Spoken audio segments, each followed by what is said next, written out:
If you hang out with 5 smart people, you will be the 6th. If you hang out with 5 intelligent people, you will be the 6th. If you hang out with 5 confident people, you will be the 6th. And if you hang out with 5 idiot people, you will be the 6th. So we always have to choose our circle wisely, because there's a famous quotation regarding that. A man is known by the company he keeps. So generally আমাদের সারাউন্ডিংসটা আসলে always সেই ধরনের মানুষকে কেন্দ্র করে হওয়া উচিত, যাদের মতো আমরা হতে চাই বা যাদের আমরা পার্টিকুলারলি ফলো করি। সো আমার সারাউন্ডিংসে আমি এরকম অনেক দেখেছি যে they wants to be in a very higher position, but they always hang out with the people যাদের আলটিমেটলি লাইফে কোনো গোলস নাই।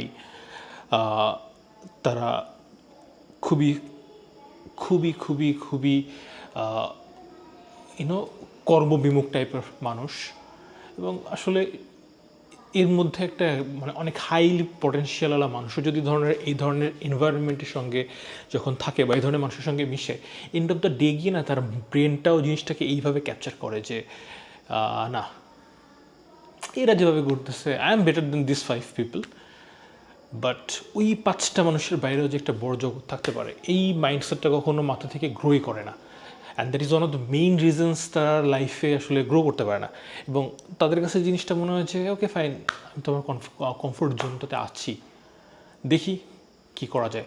সো ওই কুয়োর ব্যাং হয়ে লাইফ লিড না করে যদি এখান থেকে বেরিয়ে আসা যায়, কমফোর্ট জোনটা থেকে বেরিয়ে আসা যায়, এবং মোস্ট ইম্পর্টেন্টলি যদি প্রপার সঙ্গ পাওয়া যায় লাইফে, that can possibly make the difference. Otherwise life specific একটা জায়গায় গিয়ে আটকে যাবে, আর সেখান থেকে আসলেই কখনো বেরোনো সম্ভব না। সো ফাইন্ড সামবডি যাদেরকে তুমি পার্সোনালি অ্যাডমায়ার করো, যাদের মতো তুমি হতে চাও, এবং যারা তোমাকে পুল করবে, তোমাকে একদম টেনে উঠিয়ে একদম প্রপার পজিশনে তোমাকে ফেলতে পারবে। এই ধরনের মানুষই আসলে লাইফের প্রয়োজন। Peace.